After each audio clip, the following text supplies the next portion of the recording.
Senhoras, senhores, jovens, irmãos de ideal espírita, a paz do Mestre Jesus permaneça conosco hoje e por todo sempre. É sempre uma grata satisfação estar de volta a essa casa, falando de doutrina espírita, falando do Mestre Jesus, aquele que é o nosso modelo e guia. Curioso estar na minha casa e ouvindo a música de Anselmo especificamente, que na minha adolescência embalava as manhãs nas rádios conquistenses, junto com Dirley, Papalo e outros tantos cantores famosos, um programa chamado Nossa Terra. E curiosamente, falando do Coliseu Romano, eu me lembro que quando eu fiz vestibular, em 2001, e fui fazer um paralelo na escrita com os tempos atuais, eu usei um trecho dessa música comparando os grandes estádios aos coliseus romanos e tive uma pontuação muito boa na redação à época, 95, valendo 100. Então agradecer publicamente a Anselmo pela ideia que eu plagiei, porém dei os créditos que eu citei no texto. E não o conhecia. Primeira vez que o vejo, já tinha ouvido, mas não o conhecia. Infortúnios ocultos. Desde quando o homem iniciou a sua vasta estrada no conhecimento e na busca pela alta compreensão, indagou-se filosoficamente acerca de quem sou eu, para onde vou e o que faço aqui. Talvez essas três pequenas questões, robustas dentro de todas as suas análises e concepções, possa resolver boa parte de todas as dores e angústias da humanidade. Porque muitos de nós não temos essas certezas e essas convicções. Diante disso, reporto a um dos maiores legisladores do mundo grego, Solon. À época, os gregos viviam sobre a estrutura filosófica do direito, a legislação de Drácon, a qual foi cunhado o termo draconiano, relativo às leis duras, rígidas e, por vezes, cruéis. E Solon irá lançar a base daquilo que posteriormente o Clístenes irá transformar na democracia direta grega. Mas Solon, além de ser um hábil legislador, foi aclamado pela população para sê-lo, justamente pelo fato de ser visto como um homem justo. E ser justo em uma época de leis duras é algo sempre extremamente difícil e complexo. E nesta prerrogativa, após ter feito as bases jurídicas que comporão a sociedade grega daquela época, o legislador submete-se ao ostracismo, um exílio por 10 anos. No caso dele, instituído por ele mesmo. Afinal de contas, ele não queria interferir nos caminhos que os gregos adotassem a partir daquele momento em Atenas. E nas suas andanças, estabelecia diálogos com diversos líderes, e em seus escritos ficou narrado algo que ele chamava de o castigo do tempo.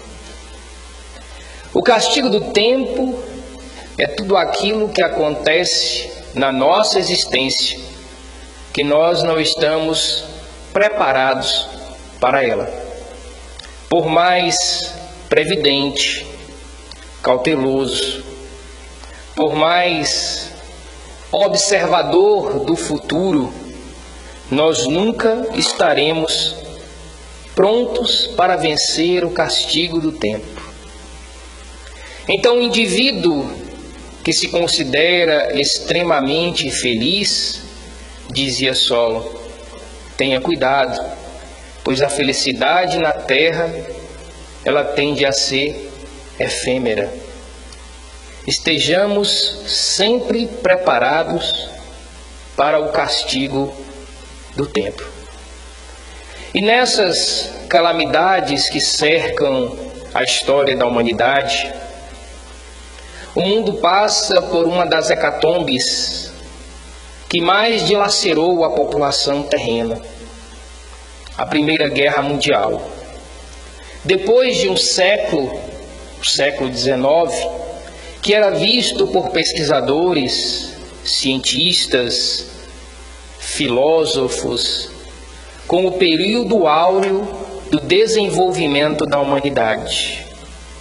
A ciência iria solucionar todas as dores e as angústias da humanidade. A sociedade iria caminhar por um percurso de desenvolvimento pleno. E a partir de agora, através da égide segura da razão, os conflitos iriam ser silenciados finalmente. Na contramão das expectativas do século XIX, emerge entre 1914 e 1918 a Primeira Grande Guerra Mundial. Nesse período, o mundo muda o seu eixo econômico e os Estados Unidos da América do Norte se tornam uma das mais importantes potências econômicas e bélicas do mundo, deslocando do eixo europeu a grande riqueza que durante séculos ficou condensado no Velho Mundo. E entre 1917 até 1929 surge os loucos anos 20, em que a sociedade começa a incorporar o modelo norte-americano de vida. A sociedade muda os seus padrões, muda os seus costumes, mudam diversas práticas, inclusive a proibição da venda de bebida alcoólica nos Estados Unidos, que leva ao surgimento de um dos maiores gangsters da história mundial, Al Capone, que contrabandeava bebida alcoólica, porque as pessoas não conseguiam se libertar do vício e compravam clandestinamente aquilo que era proibido. E no auge da loucura consumista norte-americana, no auge da riqueza desse país, liderada pelo modelo liberal de Adam Smith, da não intervenção estatal, a crise se faz presente como uma das maiores crises da história do sistema capitalista. A crise da Bolsa de Nova York se alastra por todos os Estados Unidos, América, Europa, à exceção da União das Repúblicas Socialistas Soviéticas, que estava já isolada do sistema econômico devido à Revolução Russa de 1917. E é justamente nesse palco de dores e agruras, que nós podemos começar a entender, como vemos no Evangelho. Nas grandes calamidades, a caridade se agita e vê-se generosos impulsos para reparar os desastres. Mas ao lado desses desastres gerais, há milhares de desastres particulares que passam desapercebidos das pessoas que jazem no miserável catre, sem se queixarem. São esses infortúnios discretos e ocultos que a verdadeira generosidade sabe descobrir sem esperar que venham pedir assistência. E é em cima desse palco de 1929 que narro a história de James J. Braddock, pugilista americano, que vai ficar conhecido como Cinderella Man. Campeão de boxe, fez fortuna com a profissão e investiu todos os seus recursos na cidade de Nova York em uma empresa de táxi. Obviamente que não existia à época investimento mais seguro do que táxi em Nova York. E acontece que com a crise de 29, as pessoas não andavam mais de táxi, andavam a pé, com sorte, de ônibus. E todos os seus recursos esvaíram-se. E ele continuou a carreira de pugilista, porém quebrou a mão. E o tempo de recuperação para os atletas daquela época não era o mesmo de hoje, e ele não podia se furtar a lutar. E continuou lutando. E o seu nível foi caindo cada vez mais, até que foi proibido de continuar lutando. E então foi procurar trabalho como estivador. A sua mão enfaixada foi pintada de preto para esconder os dedos quebrados, para poder trabalhar e tentar conter o sustento da sua família. Isso foi dando a ele uma habilidade na sua mão canhota, a qual ele não tinha nenhuma habilidade como pugilista. A condição de miserabilidade dele e de sua família ampliava-se, porque o trabalho nas estivas não eram constantes, eram alternados. Por vezes se desse alguma sorte de encontrar naquele dia serviço. O seu filho mais novo levou para casa um grande salame, fruto de um roubo. Afinal de contas, a família passava fome. Ele então pega o salame, toma o filho pelo braço e leva até o açougue e faz o seu filho devolver o salame, pedindo desculpas e dizendo que não voltaria a fazer aquele ato criminoso. E ensina ao filho que mesmo na dificuldade era preciso acreditar que algo melhor iria acontecer. E nesse dia, então, desesperado, ele recorre pela primeira vez a um auxílio governamental que era dado já a partir do início da política estabelecida pelo Keynes e implementada pelo Roosevelt, o chamado keynesianismo ou estado de bem-estar social. Ele recebe uma espécie de bolsa para poder se manter por um período e continuou trabalhando na estiva. Vários anos se passaram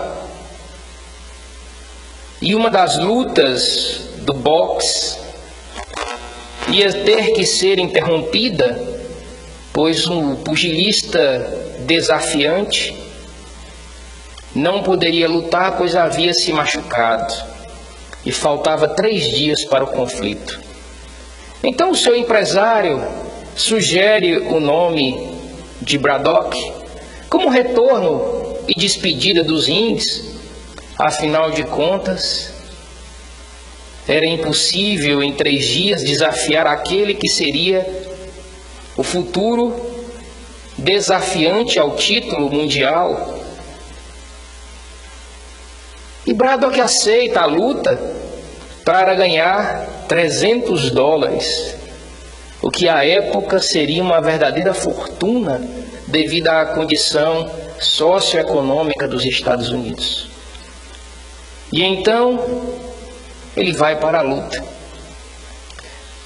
E o seu empresário, ao treiná-lo, percebe que ele estava mais fraco que o habitual, e ele disse: é porque eu estou sem comer.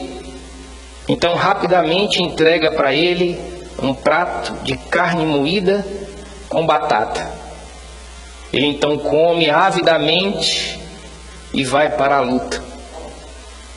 E ao contrário do que todos esperavam, ele vence, pois apresenta um golpe desconhecido por todos, à esquerda, que ele nunca havia utilizado, e usa pela primeira vez naquela luta com a força inesperada pelo seu oponente. Vence por nocaute. É o retorno ao mundo do boxe. E a sua primeira ação é pegar parte do dinheiro que recebeu da bolsa e leva de volta ao banco norte-americano, pois não necessitava mais do auxílio da bolsa, e entrega para aos indivíduos daquele banco dizendo: esse recurso muito me auxiliou, mas agora não me é mais necessário. Estou devolvendo aquilo que recebi, para que outras pessoas sejam agraciadas com esse recurso nesse momento tão difícil. Na trajetória do Braddock, ele acaba se tornando novamente campeão mundial de boxe, interpelando-se claramente como aquele que recebeu uma nova oportunidade. E mesmo com todos os infortúnios da sua existência, conseguiu se manter-se firme aos seus padrões éticos e morais e às suas crenças, diante daquilo que ele acreditava fazer, que era o certo. Nesta perspectiva, nós podemos observar na nossa existência terrena quais os motivos que nos levam aos sofrimentos. Eles podem ocorrer basicamente de 2 formas. A primeira delas, as causas atuais das aflições. As doenças que nós desenvolvemos nessa existência por conta dos abusos que assim fazemos, excesso de trabalho, excesso de alimentos, excessos diversos, vícios físicos e morais que levam ao desgaste do corpo físico e, consequentemente, nos levam às doenças da nossa existência. Este processo é causado por nós mesmos nessa mesma existência. Contudo, existem dores e sofrimentos que não têm causa precisa nessa existência. Ela é motivada por problemas anteriores, por eventos que nós fizemos e sequer nos lembramos. Existem pessoas que sofrem sem saber o motivo dessa dor, não encontram um sentido para a própria existência. Muitas vezes é o espírito com consciência culpada de equívocos cometidos que não se perdoam neste processo. Inconscientemente, o espírito devedor vê-se na condição de cobrança de si mesmo e segue a sua existência sem encontrar uma resposta satisfatória para isso. Então nós devemos estar sempre atentos aos motivos que nos levam ao sofrimento e aprender com eles.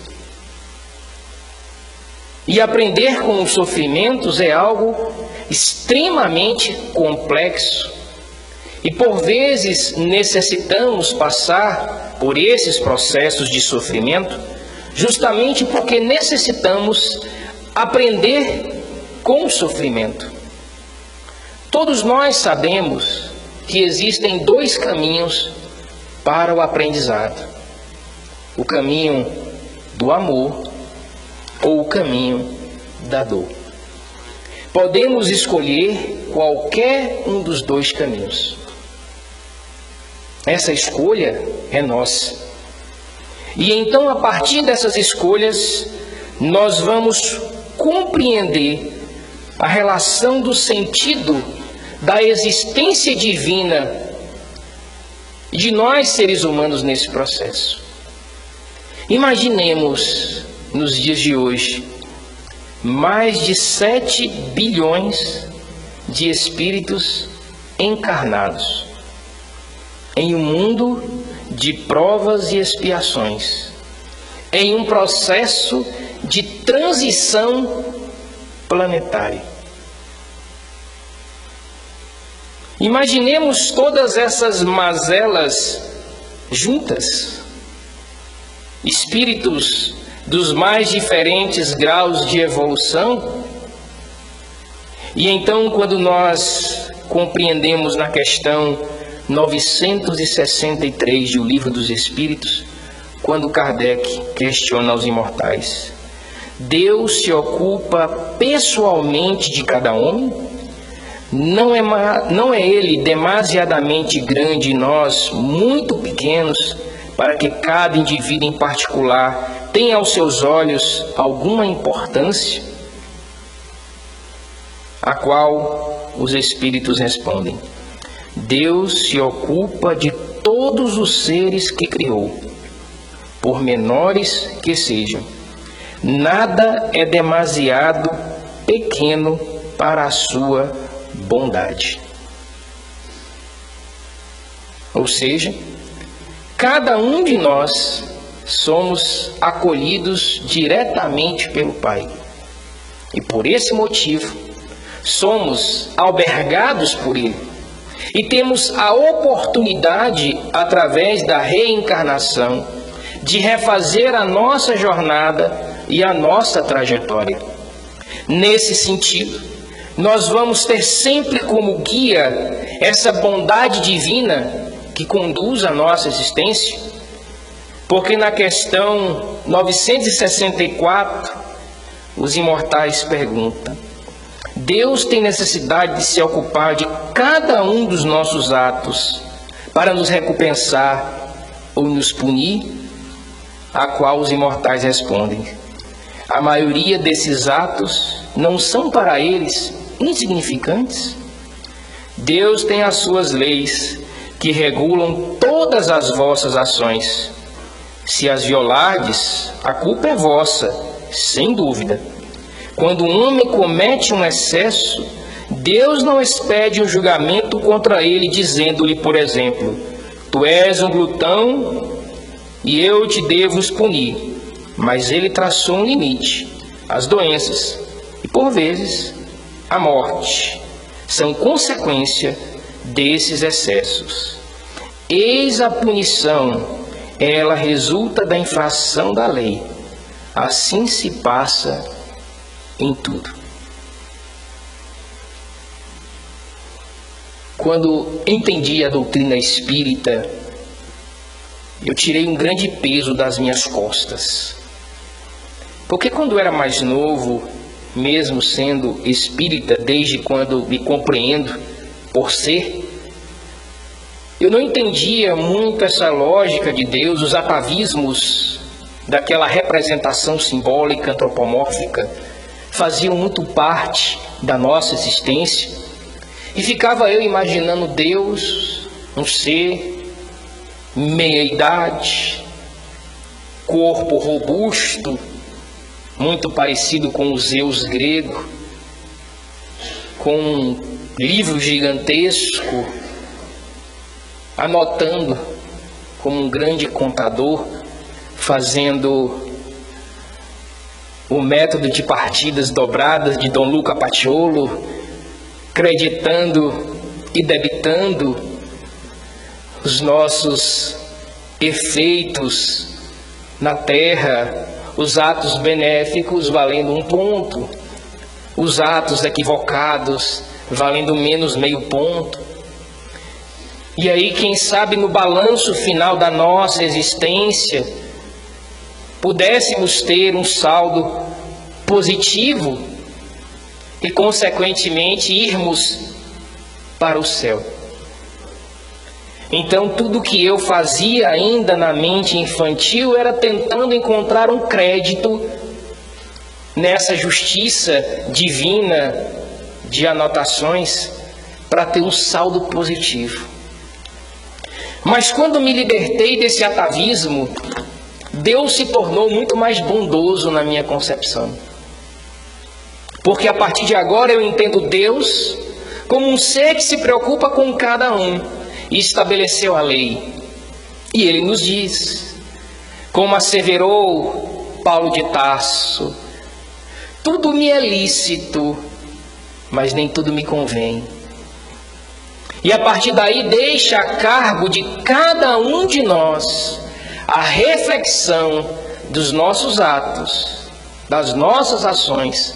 E, consequentemente, a partir daí, iremos responder perante a justiça divina, não como elemento punitivo, mas como elemento de aprendizado, daquela lição que não aprendemos da forma devida. E vamos então responder pelo delito, pelo amor divino, necessariamente sem precisar passar pelas dores das leis de Talião, mas sim pela compreensão através do amor, do perdão e da caridade. E a partir desse desígnio é que nós podemos compreender a lógica da questão 886 de O Livro dos Espíritos, quando Kardec questiona aos imortais qual o verdadeiro sentido da palavra caridade compreendida por Jesus. Benevolência para com todos, indulgência para com as imperfeições alheias, perdão das ofensas. Quando nós ouvimos a expressão da caridade e nós entendemos finalmente que no nosso processo evolutivo fundamental é o desempenho da caridade, isso nos leva a compreender que a lei divina é muito mais branda do que nós imaginamos. Porque Deus não quer de nós nenhum sacrifício. Ele quer apenas que nós conduzamos a nossa existência de acordo com os postulados da caridade compreendida por Jesus, que está sustentada em 2 colunas básicas: o amor a Deus e o amor ao próximo. Os ensinos de Jesus se baseavam no perdão e no auto-perdão. A compreensão divina estabelece a partir desse critério estabelecido pelo Mestre Jesus, como a busca pela compreensão do momento evolutivo do outro, quando ele nos diz que devemos ser indulgentes para com as imperfeições alheias. Entender que cada um está no seu momento evolutivo. E que não adianta querermos que o outro aprenda na mesma velocidade que nós, e nós na mesma velocidade que outros, porque cada um tem o seu próprio tempo. Mas por vezes nós desejamos que o outro se apresse e cobramos a perfeição do outro e não buscamos a nossa própria mudança na busca pela perfeição. E é por isso que a indulgência com relação aos outros é fundamental neste processo. Se nós fôssemos mais indulgentes para com as imperfeições alheias, compreenderíamos muito mais os estágios evolutivos de cada indivíduo e seríamos menos intolerantes. Na verdade, Jesus já sabia disso e por vezes, em diversas vezes, deixou claro nas suas reflexões. E é diante desta perspectiva que nós também devemos entender que perdoar ao outro também é algo fundamental, porque quando nós oramos, nós dizemos na oração do Pai Nosso: Pai, perdoai as nossas ofensas, assim como nós perdoamos àqueles que nos têm ofendido. Ou seja, nós estabelecemos uma condição para o perdão. Nós só receberemos o perdão se também perdoarmos.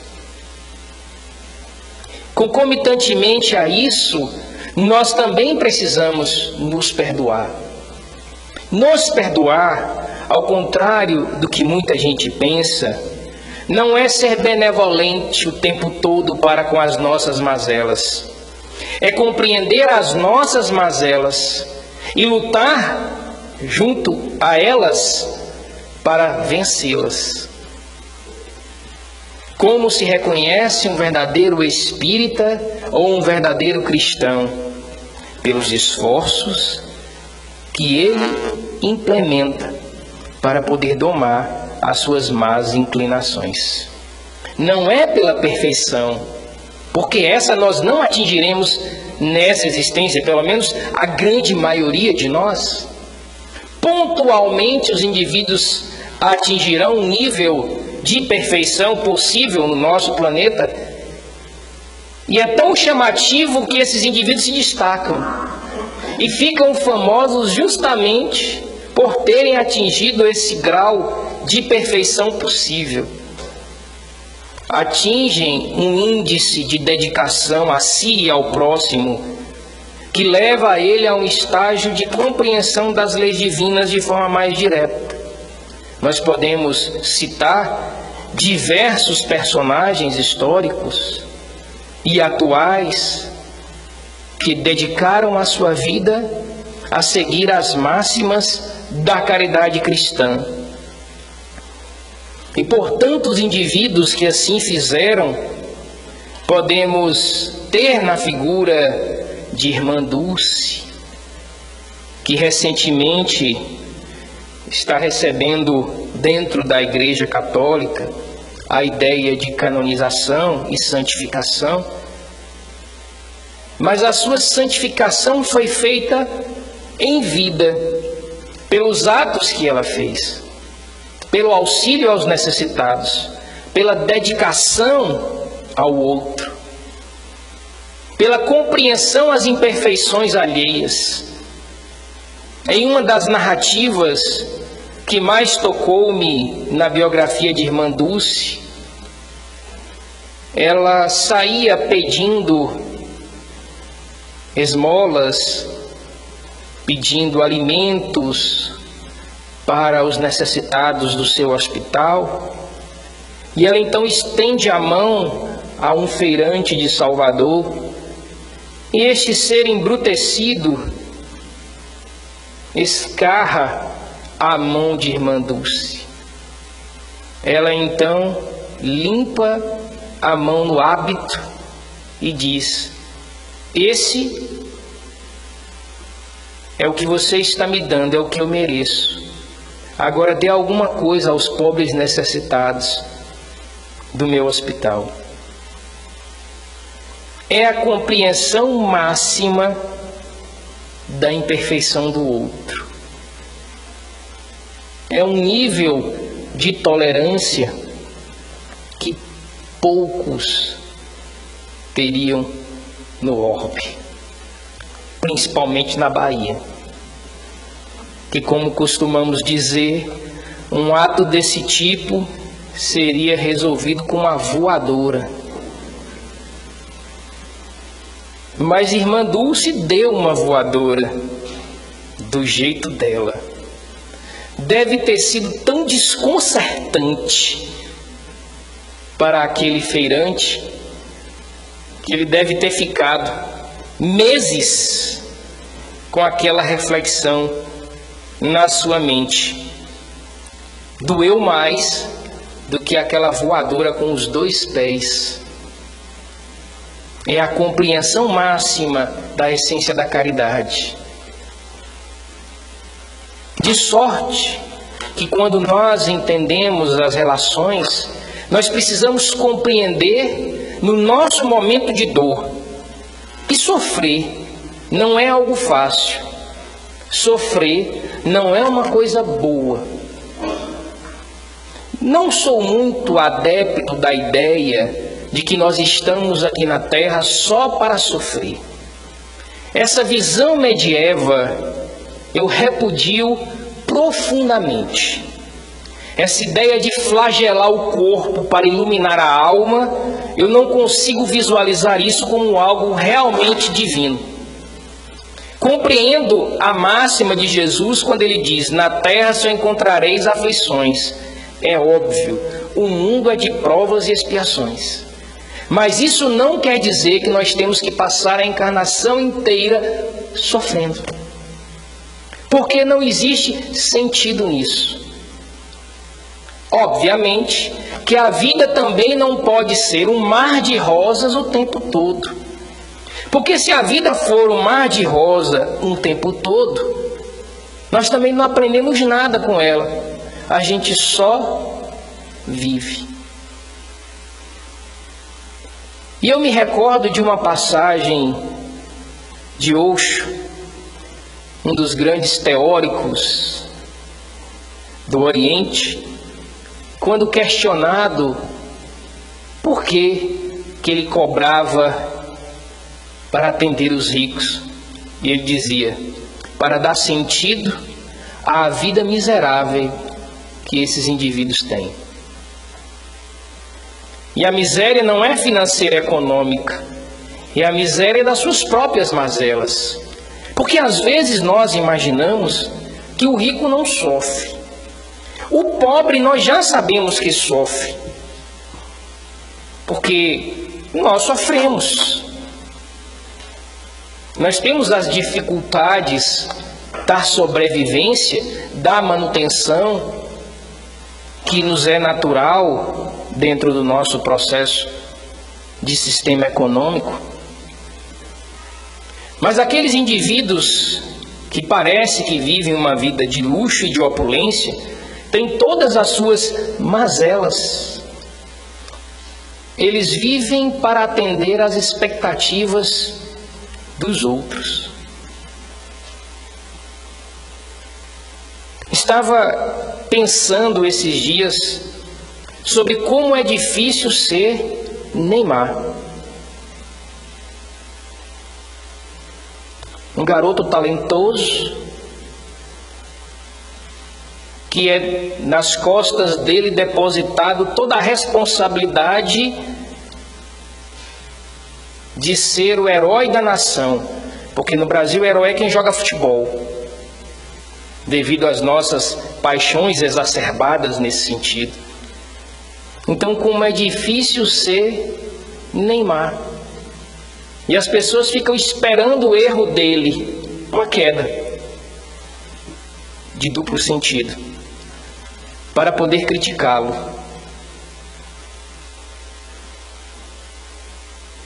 E ele então carrega esse fardo.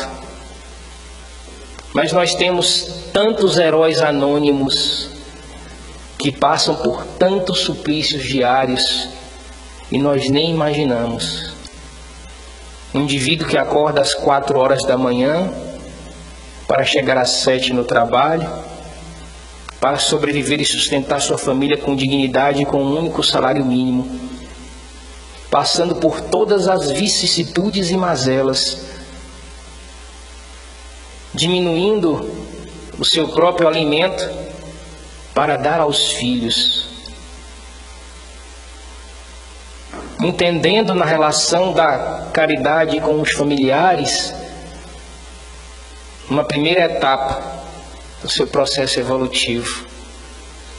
Uma amiga contava-me esses dias que o pai dela saía para almoçar, levava o almoço para o trabalho, e eles então esperavam para ver se do almoço sobrava alguma coisa, porque aquilo alimentaria os outros que não tinham o alimento.